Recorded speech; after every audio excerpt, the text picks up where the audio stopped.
Is Jesus really coming soon, or have we misunderstood the Messiah?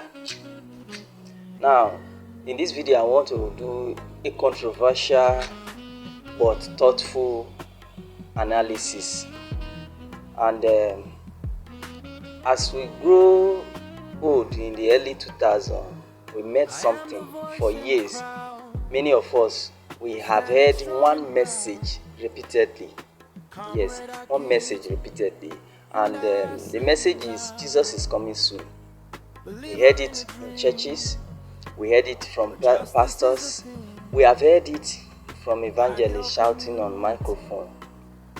Now, but let me ask a serious question. Let me ask a serious question.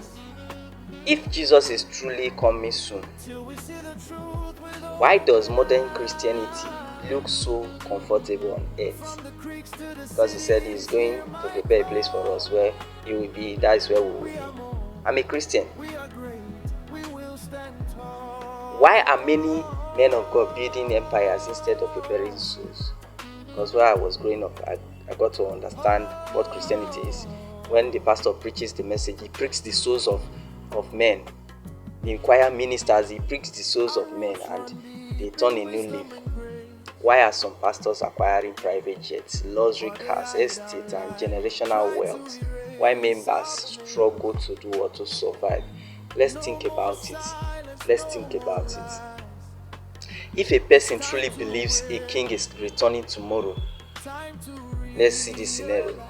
Would that person spend all his time building a permanent kingdom here, when the king promised before traveling that he's going to come back and take them to a permanent kingdom where he will be, that is where they will be? Will the person start spending time building permanent kingdom here? It's a question for you to answer.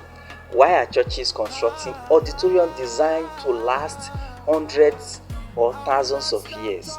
For example, the Dunamis International Gospel Center in Lugbe, Abuja, is designed according to the architectural design. It is designed to last for 1,000 years.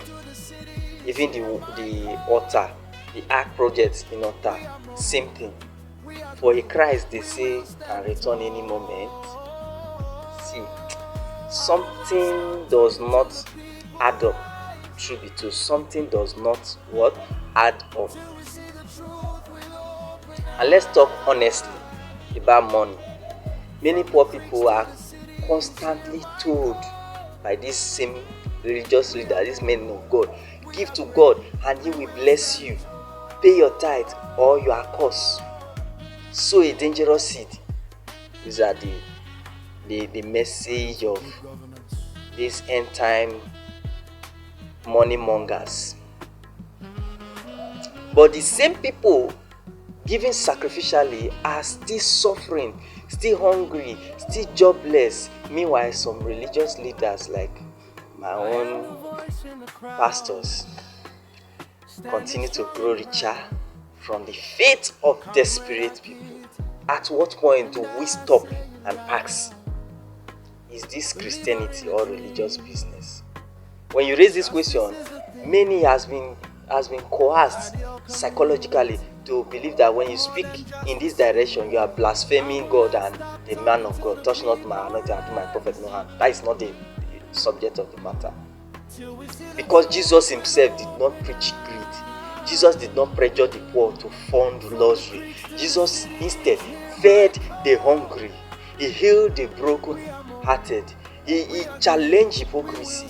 In fact, Jesus warned more about false religious leaders than ordinary sinners, because they are God, I beg you. So maybe the issue is not whether Jesus is coming soon. Maybe the issue is whether many churches still truly represent Jesus.